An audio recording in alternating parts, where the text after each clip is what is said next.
খুব চেনা সম্পর্কেও কখনো কখনো কেমন আলগোছা লাগে, কেমন ছন্ন ছাড়া মনে হয় সব। মনে হয় কিছু একটা মরে গেছে আমাদের। খুব বড় কিছু নয়, খুব সামান্য কিছুই, যার জন্য একসাথে থেকেও বেড়ে যায় মনের দূরত্ব। যেখানে অনেক কথার ভিড়েও বলা হয় না অনেক কিছুই, আর যা কিছু বলা হয় তা হয়তো শুধু বলার জন্যই বলা।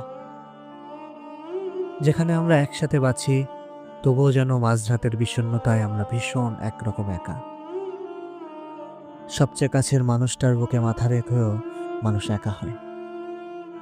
সব দূরত্ব চোখে দেখা যায় না। খুব অল্প আঘাতেই যে মরে যায় তাকে টের পাওয়া যায়। কাছের মানুষগুলো কি সত্যিই টের পায়?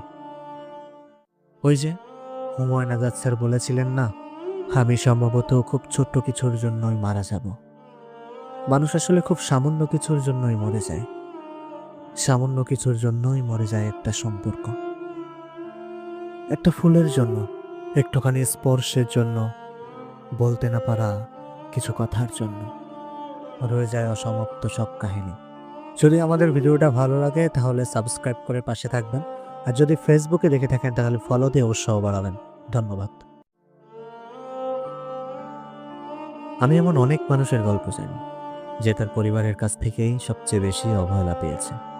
আমি এমন অনেক সন্তানের আর্তনাদ শুনেছি যে তার বাবা মায়ের কাছ থেকেই ওই পরিমাণ ভালোবাসা, যত্ন, মায়া, মমতা বা সাপোর্ট কোনোটাই পায়নি। যে বড় হয়েছে নিজের সাথে নিজেই লড়াই করে, ভয়ঙ্কর একাকিত্বকে সঙ্গী করে, মানসিক ট্রমার মধ্য দিয়ে, অবহেলায় আর্তনাদে কেটে গেছে যার শৈশব। যে মুহূর্তগুলো হতে পারত প্রজাপতির মতো সুন্দর, সে মুহূর্তগুলো কেটে গেছে দীর্ঘশ্বাস আর নীরব চোখের জলে।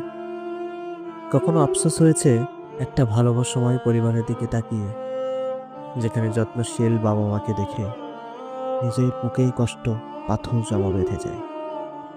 কখনো মনে হয়েছে এমন সুন্দর মুহূর্ত আমারও হতে পারত, আমিও তো পেতে পারতাম এমন সুন্দর একটা পরিবার।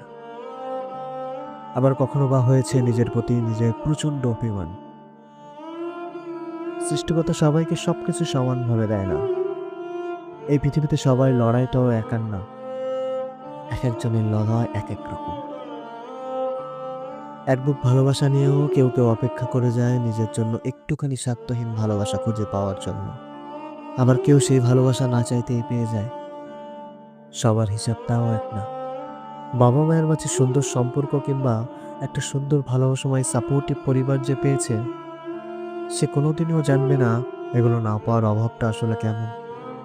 নিজের সাথে নিজে লড়াই করে বড় হয়ে ওঠার জার্নিটা আসলে কতটা দুর্বিষহ, কতটা একাকিত্বের, কতটা অবহেলার, আসলে সে জানবে না। সো ভিউয়ার্স, যদি ভিডিওটা ভালো লেগে থাকে সাবস্ক্রাইব করে সাথে থাকবেন, এবং ফেসবুক থেকে দেখে থাকলে আমাকে ফলো দিয়ে উৎসাহ বাড়াবেন।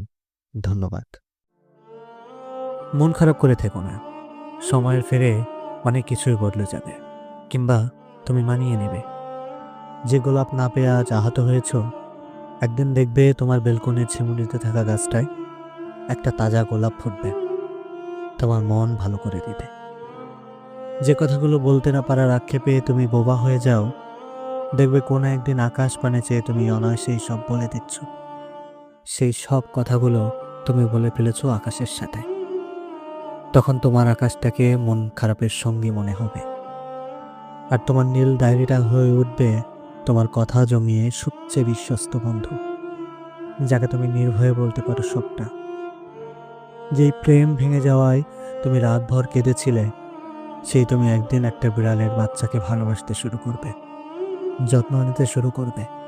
রাস্তায় ফুটে থাকা ছোট্ট একগুচ্ছ বনফুল কিংবা শিশুর মুখের হাসি দেখে তুমি সব অনুভব করবে তোমার সবটুকু ভালোবাসা এখনো কুড়িয়ে যায়নি। যে ভালোবাসা তুমি অন্যের কাছে খোঁজো, একদিন তুমি অনুভব করবে তুমি নিজেই সেই ভালোবাসাটা বহন করো তোমার কোমল হৃদয়ে। জানো, এই ব্যাপারটা খুবই সুন্দর, সেটা ছোট্ট বিড়ালের মায়াবী চেহারার মতো। ধন্যবাদ। যদি ভিডিওটা ভালো লেগে থাকে তাহলে সাবস্ক্রাইব করে সাথে থাকবেন, আর ফেসবুকে দেখে থাকলে ফলো দিয়ে উৎসাহ বাড়াবেন। ধন্যবাদ।